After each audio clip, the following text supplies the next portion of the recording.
I am a brave maker. I am a brave maker. I am a brave maker. BraveMaker is always about taking big risks, going after those big dreams, and not letting anybody tell you no, that you can't do it. BraveMaker to me means courageous voices, diverse voices, standing up for what means something to you. BraveMaker means to show up in your authentic self and telling the stories that you feel will resonate with other people. Really just showing up as your true self in the world. It was a film screening, but also it was a healing opportunity and journey. So really honored to have been a part of that. BraveMaker, what that means to me is not just something you say. You actually have to get out there and be vulnerable and push those limits. It means getting out of your way. My fear is the thing that stops me, and my ability to be brave is the thing that moves me forward. Really, I've come to realize that you have to create your own door and walk through it. And you make your own opportunity. You don't need approval from anybody. Really know why you want to tell the stories that you're telling. How BraveMaker compares to other festivals is amazing. The filmmakers feel welcomed, invited, and like we are a key part of the festival. The organization and the execution is top-notch. It's been amazing to watch the community here. It's been amazing to watch how everybody seems to want to interact with each other. You can really feel that here. This is an incredible community. Take your risk, and if it doesn't work out at the moment, it wasn't meant to be, build up your career and ask again, ask again, ask again. If you can disidentify with your failures as being things that somehow you should try to avoid, as opposed to failures being something that you embrace, because in order to do that, you had to risk. Failure is just a learning tool. Failure is just, what are we not going to do in the future?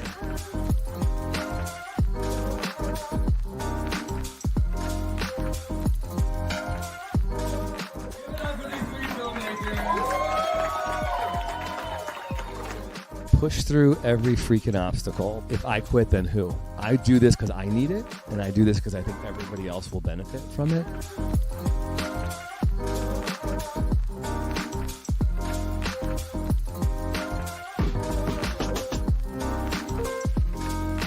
Elizabeth was a seed planter, and she was one of the best nurturers on the planet. The reason I'm here in this room with you is because of her. The story of her is the story of me, and the story of me is the story of you, because we're all here for a reason, and we all have a story to tell. I believe that films are powerful when they're able to touch the soul. And I believe that every single one of the films we watched tonight did that in such a powerful way. I am a brave maker. I am a brave maker. Yo soy un brave maker. We are brave makers. I am A brave maker. I am a brave maker, and so are you.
BraveMaker Show is hosted by Tony Gapperstone. Thanks for tuning in.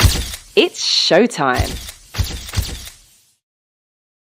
Hey y'all, it's showtime. I'm Tony Gapperstone. Welcome to the BraveMaker Show. I am recording this live from Redwood City, California. My pronouns are he, him, his. I am a writer, director, actor living in the San Francisco Bay Area. And today I'm wearing a white shirt that some people have been calling disruptive or distracting. It has a sticker-like thing on it. It's a diesel shirt that I got for $10 at TJ Maxx. I really like it, but some people keep picking at it. It's not a real sticker. If you're watching the video, you'll know why, and I apologize. If you're at home or you're unable to see me in some way, just know that my t-shirt has been causing problems and I just don't know what to do about it other than tell you I'm wearing black glasses. I'm a Caucasian guy with brown hair in my studio. This is BraveMaker. That also could be very distracting too. There's sunflowers, there's pink text. Oh my gosh. But I love getting to do this show. It's episode 189. If you haven't watched my film Last Chance Charlene, it's a feature film. It's out on all the places like Apple and iTunes and Amazon. Give it a watch. And occasionally I get to have a friend co-host with me, another fellow creative, and I get to have Giovanni Espiritu with me today. Hi, Giovanni. Hello again. Hello, Brave Makers out there. I am Giovanni Espiritu. I am an Asian woman with I'm a brown Asian with brown hair. The walls behind me are white because I am currently sequestered in my room because I have a cold. It's not COVID. Thank you very much. And I have a little froggy voice. I'm a writer and a director, producer, actor, and I'm currently casting the last few roles for Love and Karma, which is a feature film that we will be shooting in about 3 weeks. So oh my gosh, you're shooting in 3 weeks. I know, I got to get better. All right, get better. And Gio, where can people find you on the socials? Because they need to follow you right now if they not already are, so they could keep along with the casting. Yes. So socials at GeoSpirit and then the number 2. And then if you guys want to, email me or whatever, it's Giovanni Espiritu at GiovanniEspiritu.com is my website. So yeah, we're still looking for Zara, which is a Filipina woman who speaks Tagalog in her late 50s to 60s. So wow, these are such perfect representation out there. Follow Gio on her socials. You can find out more about Love and Karma. That's super exciting. I'm super stoked for you. We're going to talk shop today with another fellow creative who I liked already because of his story, which we're going to hear. But I think I liked him even more when he just DM'd and said, "Can I curse on this podcast?" His name is Craig T. Williams.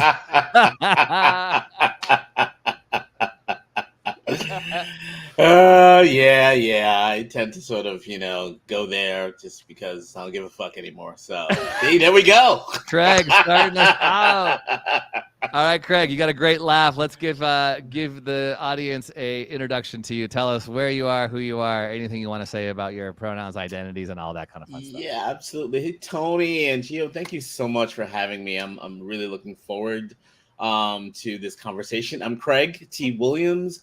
I am a Black man of a certain age, and I am located in New York City. I am in my living room, which has all different colors of walls, but right behind me, you will see the red wall, which is the name of my production company that I've had with my wife going on 21 years. Our company is 1 year younger than our marriage, and we'll be married 22 years. So whatever that math is.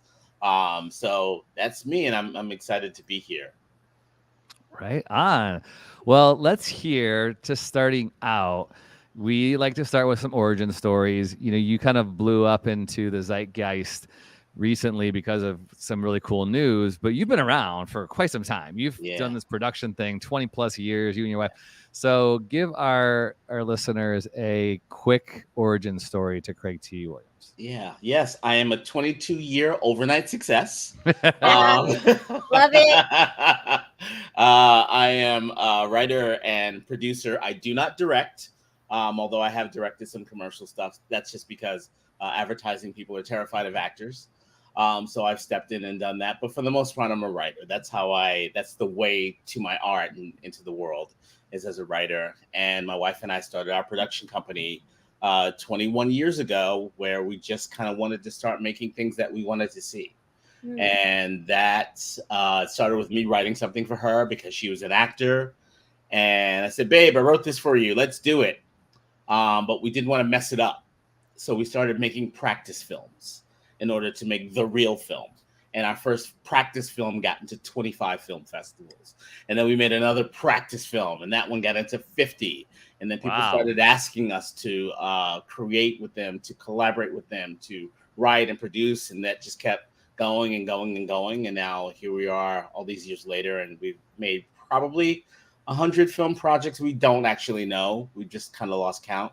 but we keep keeping on. And her there's my little page there. Yeah, so that's me. That's my IG page. You'll see my little boy there, family. You know, it's just goofy me all the time, and then celebrating me and celebrating community and celebrating who I am and what I care about. And what I love about social media, and you know, I'm just gonna say this because the thing that I hear from creators all across the board is, you know, how do you do social media? How do you do that? It's like, just be yourself.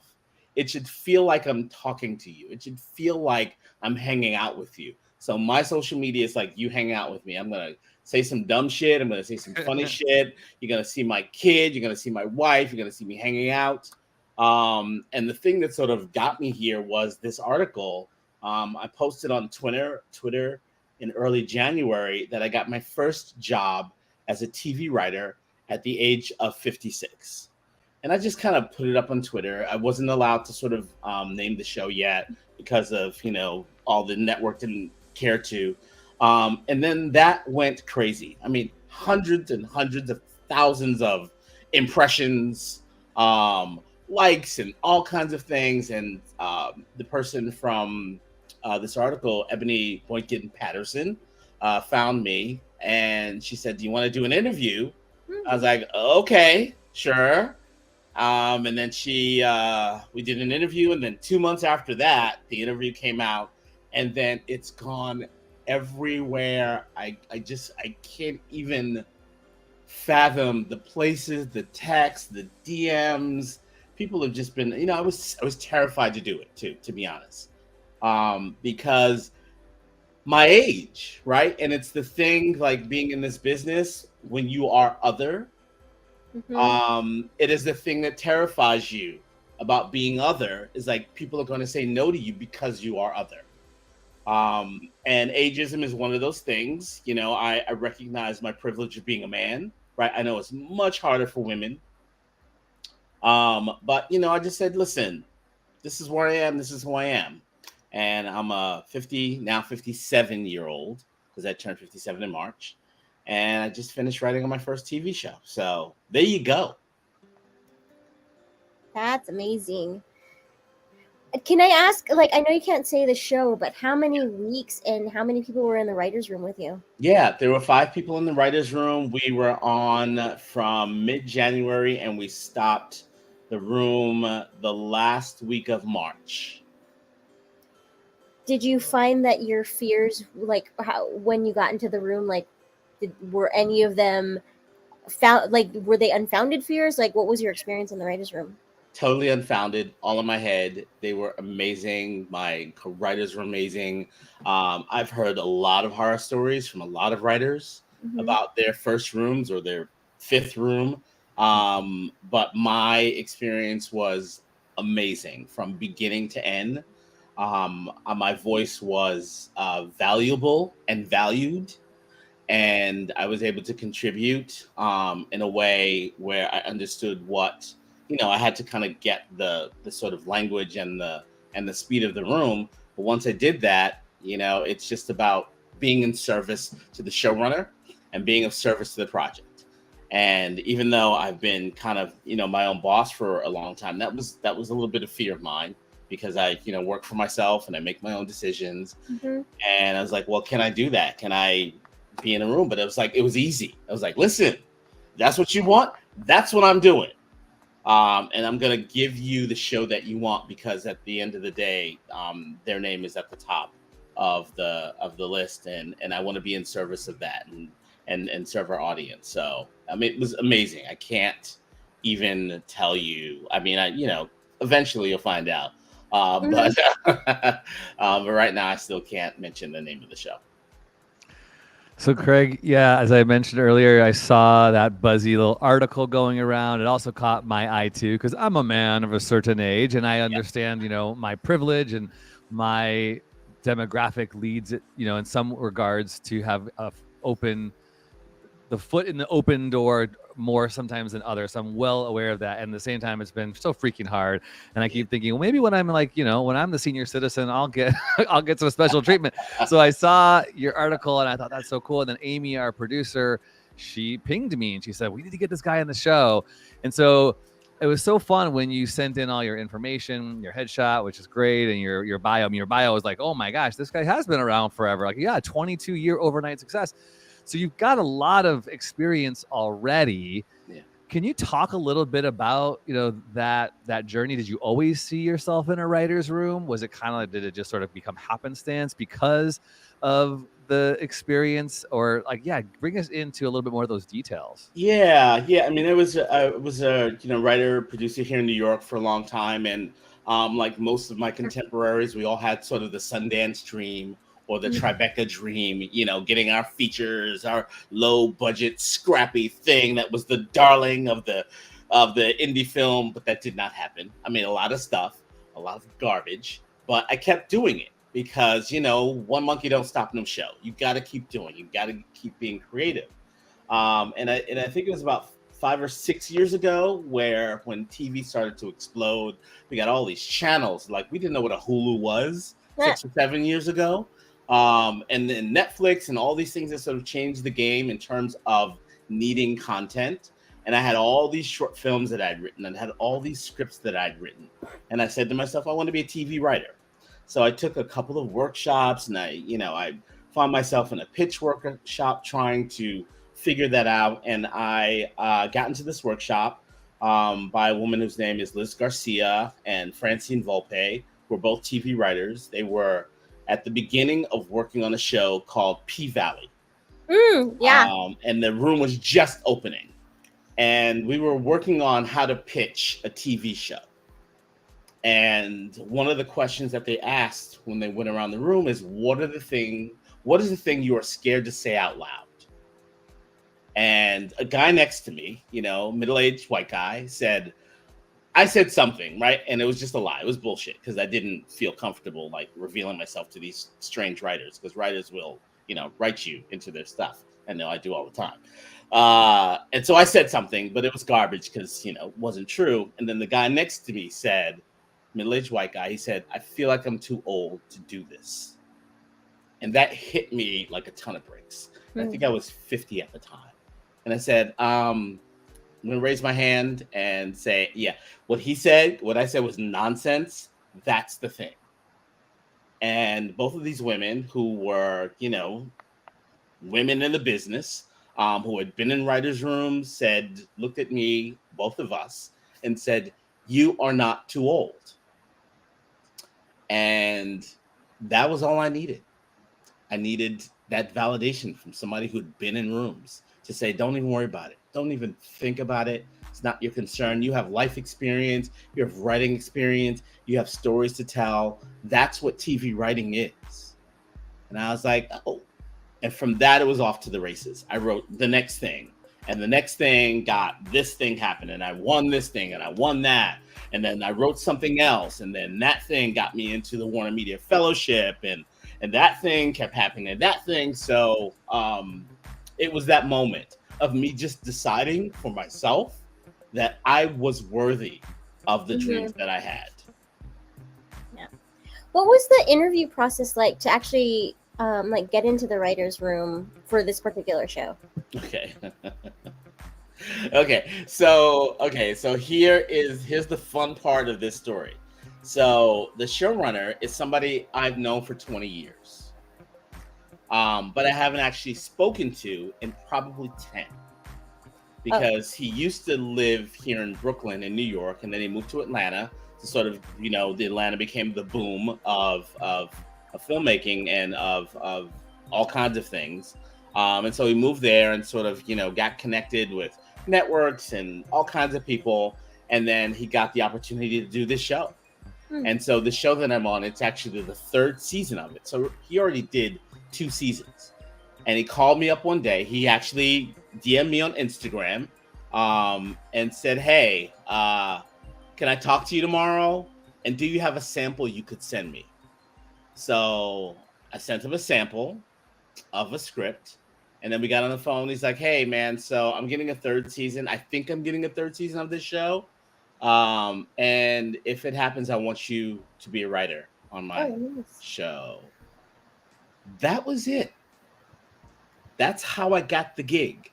It is relationship. It is stick-to-itiveness. I kept writing.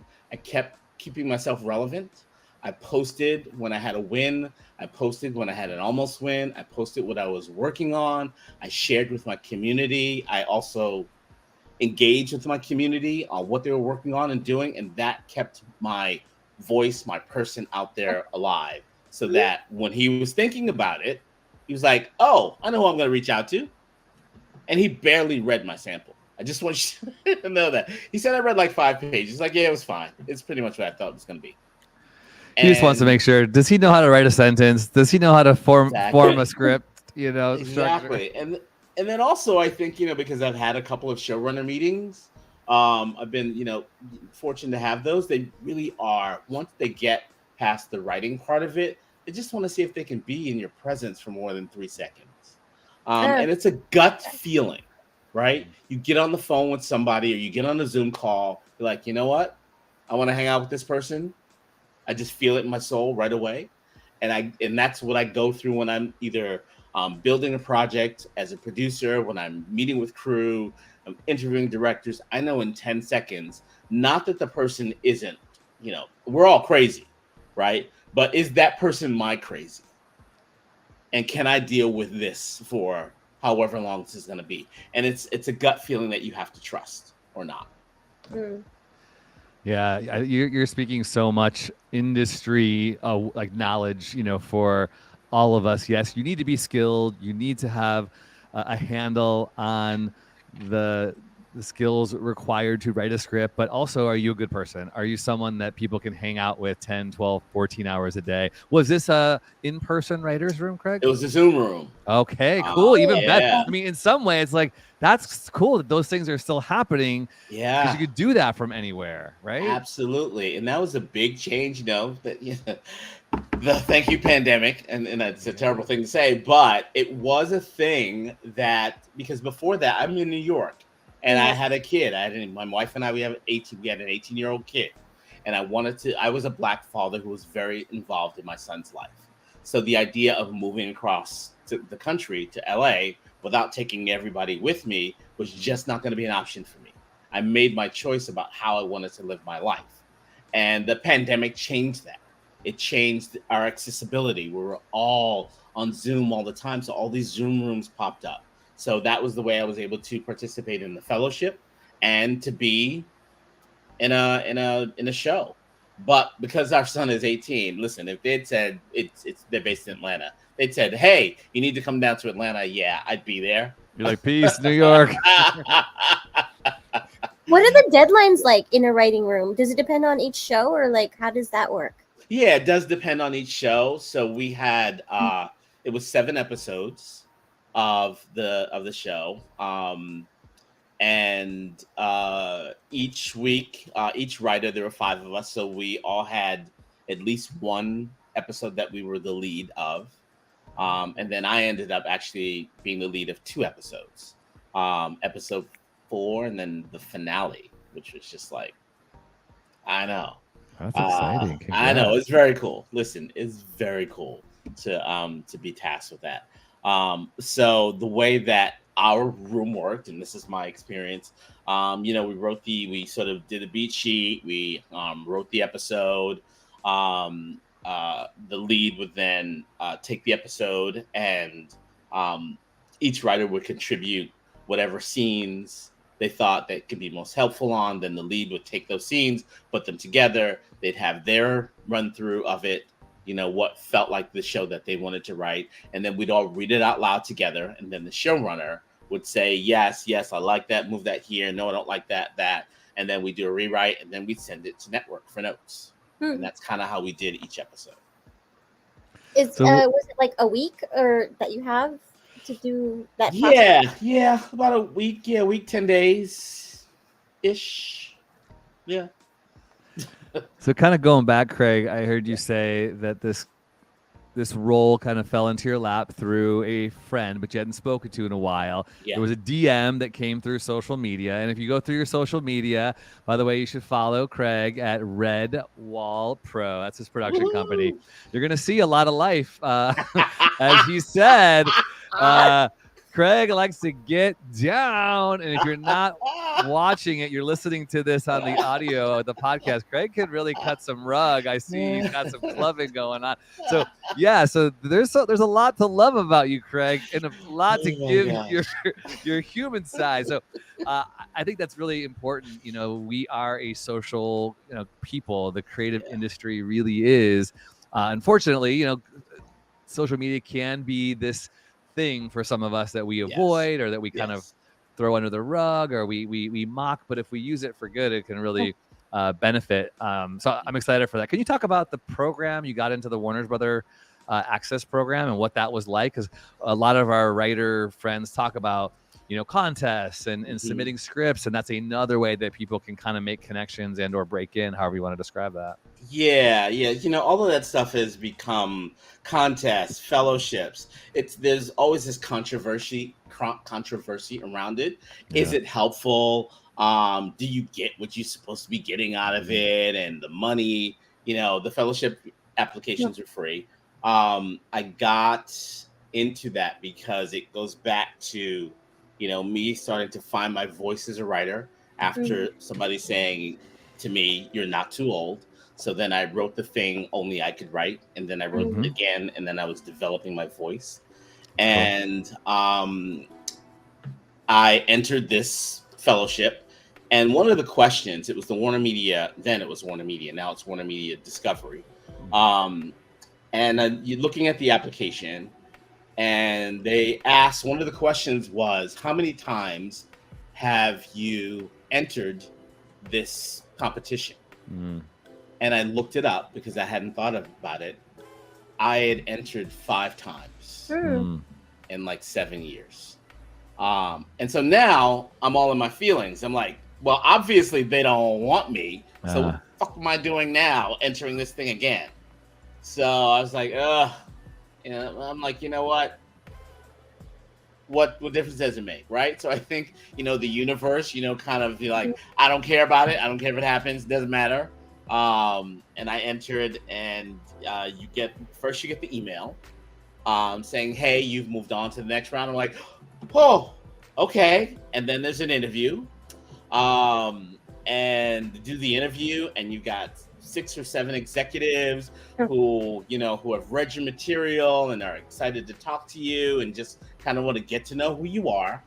And then we did a second interview. They said, okay, we're going to meet on Friday to do a second interview, and they all get on the Zoom again. And their question to me was, our question to you is, can you start in July because you're in our program? I'm like, wow. Nice. So 20 writers out of, almost 4,000 applications, I think, something like that. And it's just insane, right? The program was amazing. The executives are really helpful. And we wrote every writer, there was 2 teams and then 17 or 18 writers, however that works out to be. And then we had to write a pilot, brand new one that they sort of, ushered us through to the end.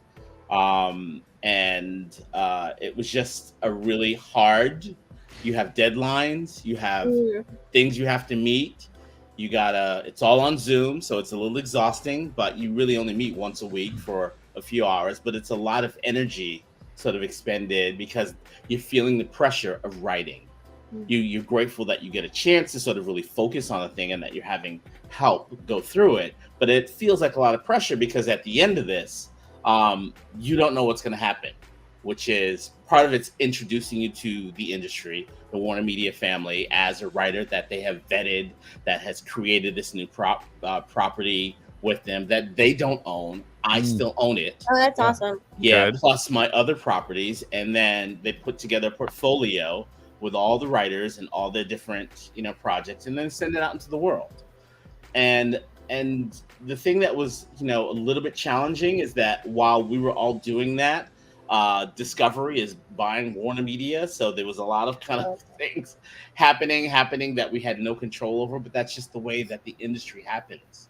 It's just like you don't have any control over that. Right. So I feel a lot of the questions like, was it worth it? Did you get anything out of it? And the truth of the matter is, here's the way the industry works. 1 + 1 does not equal 2. There's not always a direct correlation between if you get this, that will happen. Everything meets everything around in this industry. 1 + 1 = tuna fish. You can't, right? You can't just so a lot of people that needs to be a quote, right? Yeah, a T-shirt with that. So the fact Amy, that, can you quote that, by the way? 1 + 1 = tuna fish. We need to see that in the bottom of the screen. Amy, our producer, is quoting on the other side, so we'll see that. Go ahead, Craig. Keep going. So the thing that is important about the journey of getting into a thing or winning a thing. I've won contests. Did I get like the big deal because of that contest? Did I get the big thing? Mm-hmm. No, but it tells the story of me as a creative person. So all of it leads to 1 + 1 = 2. I love it. Thank you. Thank you, Amy. So all of that you do, I believe, is part of the portfolio of you. It tells the story of you. So the fact that I won this contest and I wrote this thing and I created this thing and I have this marriage and I have this kid and I live here in New York and I got into this contest, all that thing tells the story of me. And that makes a conversation available for someone. So someone's going to reach out to you because of all of those things. And then you moving to the next step totally becomes whether or not you connect with that person, whether that person's right for you at that right time. So even the showrunner meetings that I've had where it just hasn't happened, it's all of that stuff led to that showrunner meeting. It didn't lead to a job, but that's another connection that I have. Right. And so those showrunners, I can email them, and I have. I keep them up to date on the things that I'm doing, what's happening, and they're always excited to hear from me because I'm not a person to just sort of, hey, what up? You up? Kind of thing. No, I'm very intentional about keeping in contact with people so that. Can you talk more about that? Because I'm an introvert and I hate the networking side of things. I can't do it. So how do you do that? What does that look like? Okay. Oh, it's my friend Londi. Hi, Londi. Londi. Okay. So here's what I'm going to lovingly say to you, Gio. Okay. Get over yourself. I'm trying. Okay. Here's the thing that's important, right? You have to do it in a way that feels natural and organic to you, to who you are. But it's also going to require some bravery for you to step out and say, first, you got to name the thing that you want, right? What is the thing that you want? Where are those things happening? Who is responsible for those things happening? And if you have those relationships, trust me, right? You seem like a really lovely woman. I guarantee you there's a community of people out there who want to help you, who want to be in connection with you. That's totally true. Yeah. Right? So all they need is permission. And that's just an email. That is a text. That is a social media. Hey, how are you? It's not, I want a job. I want a job. We all want jobs. But it's about staying in connection with people. Just like, the people that you meet every day or the people in your family or your friends. It's like build your community, support your community, which is really important. So I show up for the people who show up and I'm their friends because I know that they're going to show up for me and they show up for other people. So you have that community. All you got to let them know is what is it you want to do? She wants to make this movie, Love and Karma, everybody. You do it in 3 weeks. Yeah, I'm doing it in 3 weeks. Okay, here's real talk. Here's real talk. Okay. So you know how like you talked about like everything that makes you, all of your competitions, you being a father, you living in New York, that is your story, right? Yeah. And like I always I hate navel gazing with myself a lot. You know what I mean? But I do have an interesting backstory where I was part of a biblical cult, and I hate like throwing that out there, but I've been advised to like, no, let people know that shit because that's who you are. So it's like, you know, like where do you draw the line? You have to craft your story. It's not something you need to do spontaneously.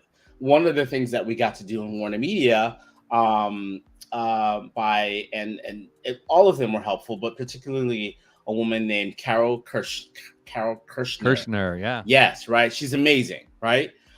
She runs like the CBS show running program, and she's a consultant, and she's got all these amazing, hey Anita, and she's got all these amazing. But what she did for us was she helped us craft our story.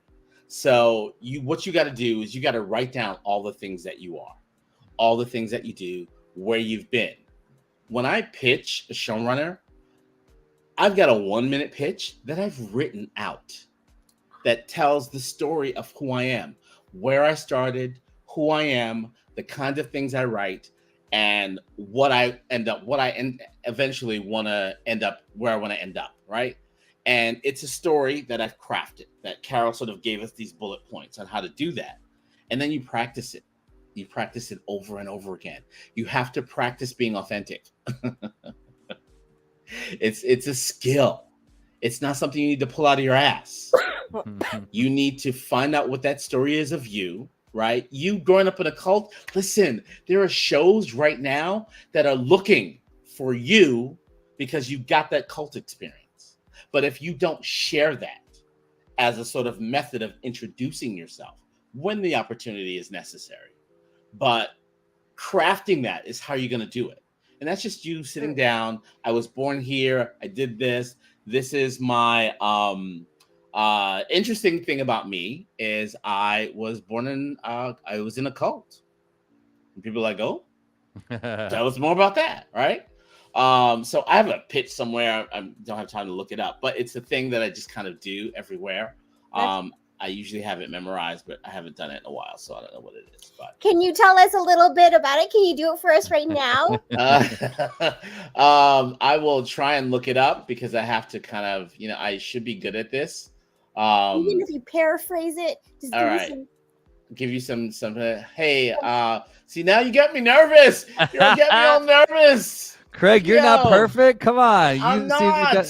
You're being authentic. I love that. Let me ask you this, because I think this was cool. You started out kind of jokingly about like a man of a certain age, but then you were like really specific about your age. Yeah, and that's actually part of your story. That was the whole article that went viral. Yeah, I think that's interesting, right? Sometimes the thing that we sort of avoid becomes a part of our story that actually helps people want to connect because, oh, you were vulnerable. You were honest. That's what that pitching class brought out of you, your age thing. And I think that's really interesting. Sometimes the thing that we're resisting is sometimes like that cave, right? That was the cave that we're afraid to go into is where the treasure is going to be found. Like, no, why?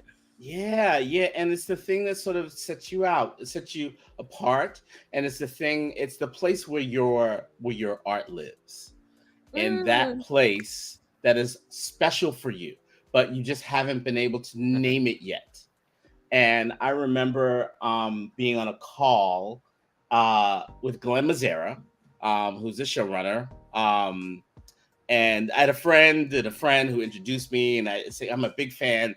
I would love to I didn't say pick his brain because that's the worst thing you can say to somebody. But if you had a few minutes, I would just love to meet him, is what I said. And the friend, right? I did this over text. And here's the truth, right? I was terrified to send the text to my friend to ask her if I could meet this showrunner, right? So I agonized over it for like a half hour. It's like, how do I word it? What do I say? Blah, blah, blah, right? And then I finally was like, okay, I'm just going to send it. Right, and it just simply said, hey, I heard him speak yesterday. I know that you were his assistant. I would love to meet him, right? And then what I didn't do, which I used to do, was say, but if you think it's a bad time, don't do it. Or if you don't have the time, don't do it, right? So sometimes we make an ask, and then we take it back.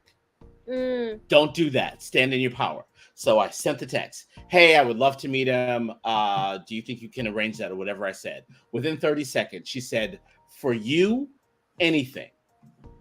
Because the people in my life want to help me because I'm helpful to them. Yeah. Right. And then 2 minutes later, she said he would love to meet with you. And then 5 minutes later, I had his email address.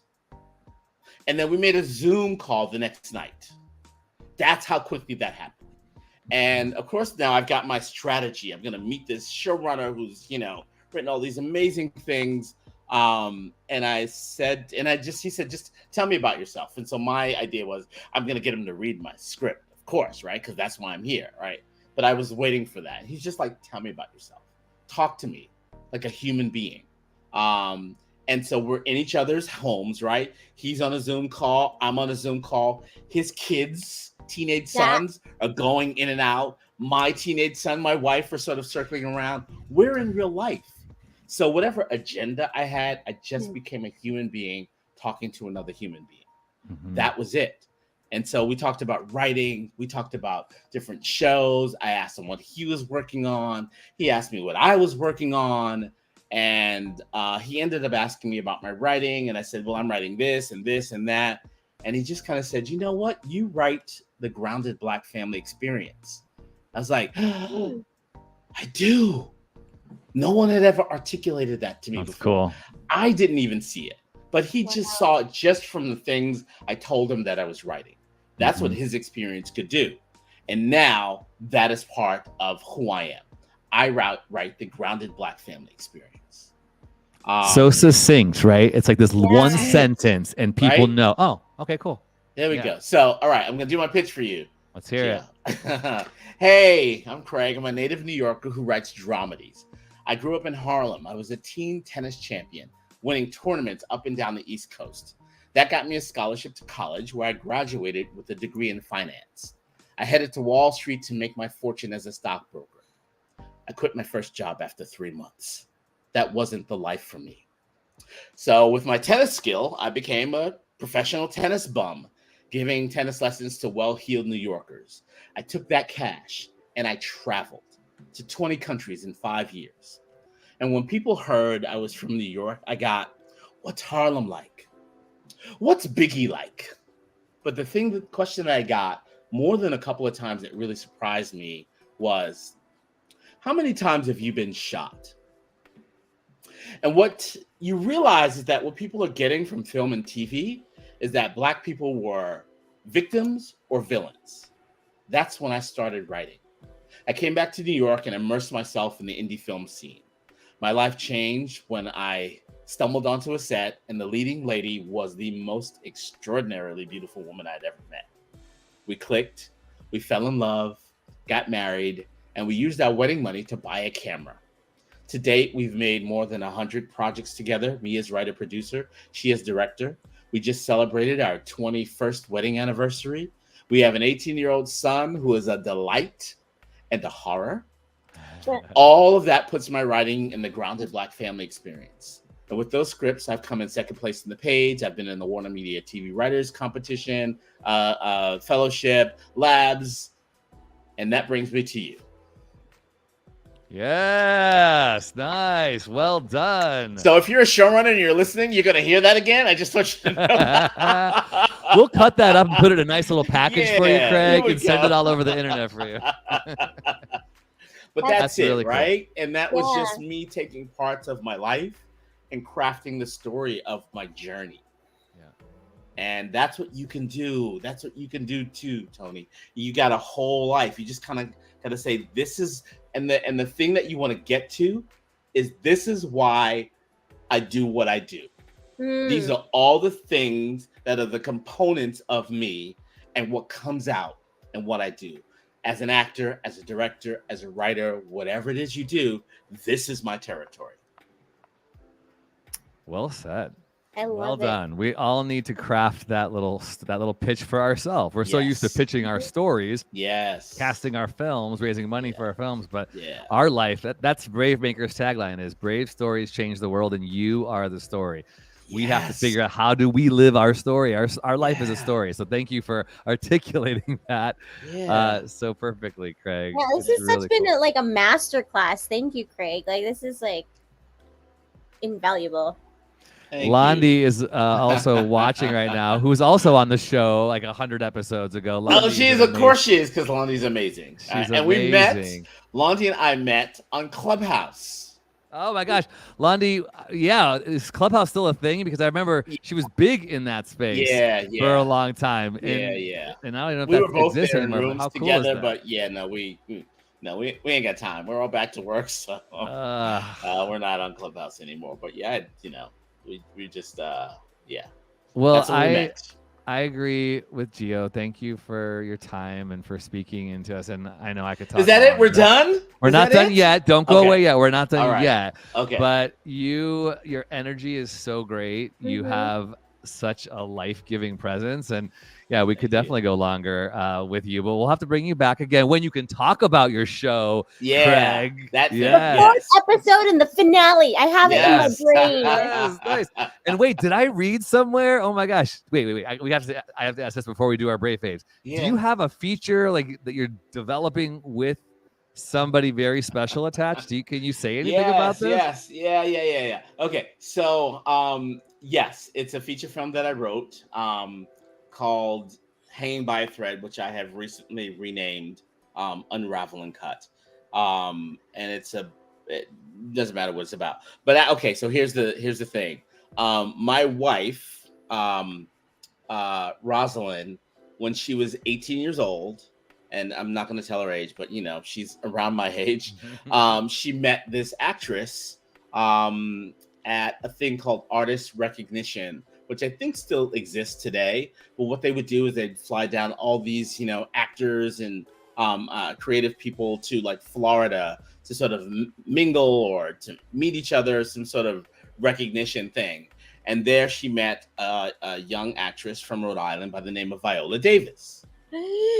And so they became friends, right? And then they went off. Like my wife went to Yale, and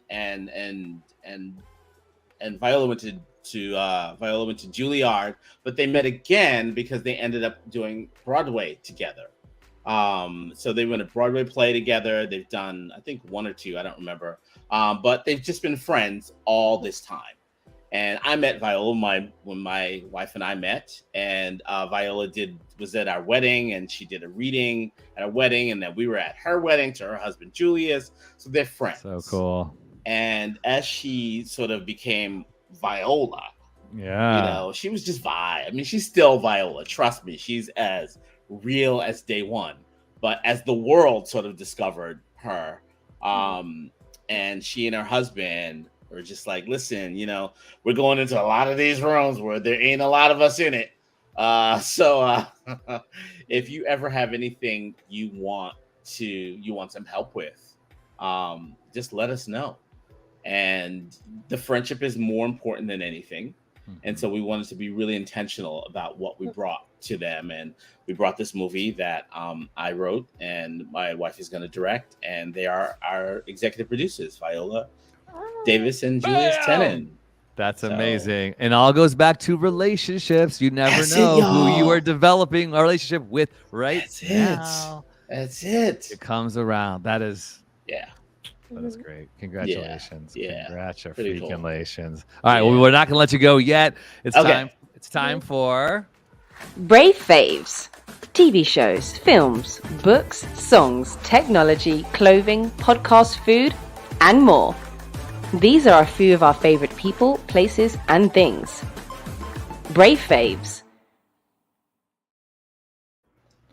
All right, my brave fave for the week. I'm going super intellectual actor here, but I'm teaching an acting class right now, and I'm teaching an acting class by making films. We have 9 actors who will come to the studio here tonight. And you can't teach acting without talking about Stanislavski. So I've never faved one of these books before, but I have 2 building a character and an actor prepares, and it's just been so fun. There's no pictures in this, y'all, so you have to really engage. But I've been just kind of paging through it, and it's just so fun to kind of pick some things up. So I know some people are like super into the method and all these kind of stuff, and some of us don't swing that way all the time. So if you're not a swinger in that way, swing over, pick up a book. That's my Brave Fave and Actor Prepares. What do you got, Gio? What's your Brave Fave for the week? So my Brave Fave is Mucinex because it has been helping my lungs, and I'm very thankful for it. There we go. But I've been reading this book called Never Split the Difference by a guy named Chris Voss, who was the FBI's hostage negotiator, and he talks about negotiation, because I'm actually I'm an introvert, but also it's like I'm a people pleaser, and it's hard for me to say no. So I've been trying to read these books in negotiation so I can like get boundaries, especially during this production. Tony is on it. I'm sorry, but that's just great. Go ahead. Sorry, Gio. I had to. You were too fast. You switched too fast, Gio. But if you're listening, I put the Mucinex commercial up on there. But yes, Mucinex, send me money, please. Like, help me fund my film. But yeah, Mucinex is my Brave Fave, plus Never Split the Difference. So Never Split. That's a great title. That's awesome. Okay, what do you got, Craig? Oh, sorry. Go ahead, Gio. You want to add more? No, it comes from the fact that like he says that if you have an orange, you don't split it in half and give an orange to two people, because maybe the person wants the juice on the inside and then somebody else wants the rind to put in their like bread or something. So he talks about like if you just make that decision to just split down the middle, it doesn't actually serve either person as best as it could. So I thought that was interesting. We all need to get better at boundaries. I'll say I need to get. I'm learning more and more boundaries. So important. Thanks, Gio. That's great. Craig, what you got? Yeah. So all right. So what I'm watching that I shared with you, I was watching right before we started, was The Diplomat on Netflix. It's so good, y'all. I'm a political junkie. But I'm a political junkie who refuses to watch any more politics. So I like the narrative version of it, and it's such a good show. It's so subversive, and that you should just watch it. And then the other thing I want to recommend is a book, since you both recommended books. It's called Big Magic by Elizabeth Gilbert. And what I love about this book is I hear from a lot of especially younger filmmakers who are worried about their ideas being stolen. They're, my ideas, how do I protect my ideas? And the big idea of the Big Magic is that ideas exist in the universe, right? Everybody's got. And if there's an idea that you have, I guarantee you that somebody else has that idea too. Ideas have to be born. So if you don't get that idea to market, somebody else will. So stop worrying about whether somebody's got your idea. Go do your thing, or else that idea is going to be birthed, whether it's you or not. Speak it. That's so good. Craig, all right, don't go away, y'all. This is so good. If you are watching and or listening on YouTube or on any podcast app, please make sure you like and follow and share this with somebody. This is 189 episodes of people like Craig and Gio talking about what they're learning and learning how to apply it. And you never know where some of these people are going to be going. So when Craig has his, huge empire of TV shows, we're going to be saying he was on 189 episodes, on the 189th episode of the BraveMaker podcast. So please like and subscribe and share. Spread the love of Craig T. Williams and his amazing story, because that could be you too. We need to go after these dreams. I want to say thank you to our podcast and live show team. Cannot do this work without Amy Cohen, our producer out of Austin, Texas, and our intern Jessica Cohen, who will take this show and edit it up into clips so you can see Craig and Gio bantering more in the next few weeks. Also, our podcast editor Barnell Amos, and Carrie Alley, our podcast and social media producer out of Grand Rapids, Michigan. If you want to support BraveMaker is a 501c3 nonprofit, so we can't do this stuff without you. Corporate sponsors, individual sponsors. I have 30 people every month who help contribute to the rent of our space, all of our subscriptions from this live stream platform that we do. You can go to bravemaker.com/donate today to become a donor, and you can give any single amount. There are people who give $3 a month, and that helps us do this work. You can text from your phone the word BraveMaker. That's one word, BraveMaker, to 44321. Just text BraveMaker to 44321. You'll get a link right to your phone, and it's super, super easy. Okay, next week. Do not miss next week, because let me tell you, we have Thirst Trap Oz Kanan coming on the show. Look at this hunka chunk of love. He is a actor from Los Angeles who's also a stuntman. I met him at the Universal Studios tour when I was just a fun little tourist, walking around the lot with some big wide eyes. I went to the show, the Waterworld show, and he was an actor, and we ended up talking afterwards. And he also plays Spider-Man at the Marvel campus at Disney. So cool. So episode 190 will be with Oz Kanan, and he seems to be like a really cool dude besides a thirsty, hunky kind of guy. So you can Hey, listen, 2 thirst traps in a week.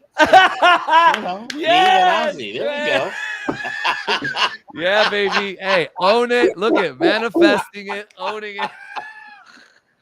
We like you. We really, really do. Yeah, this is awesome. Thank you, guys. This is so much fun. One more time, roundabout. Where can everybody find you? Go for it, Craig. You can find me on the socials, Red Wall Pro, RedWallPro, everywhere, anywhere.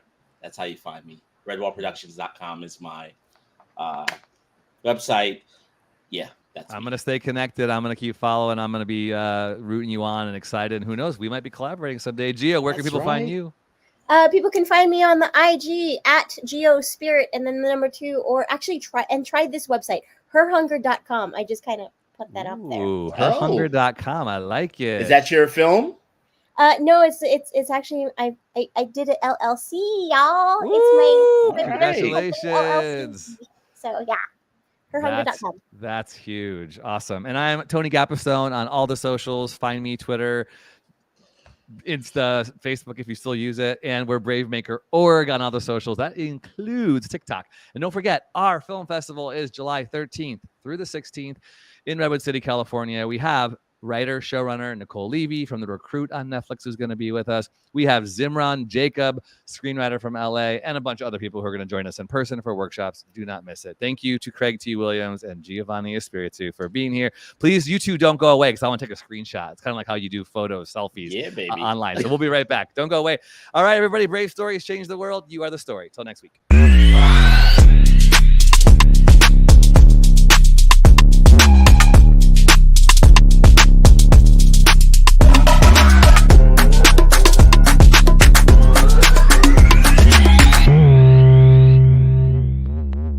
Follow us on Instagram, Twitter, YouTube, and Facebook at BraveMaker.org. Like, subscribe, and share. To become a monthly donor, text the word BraveMaker to 44321 or go to bravemaker.com/donate. Thanks for tuning in.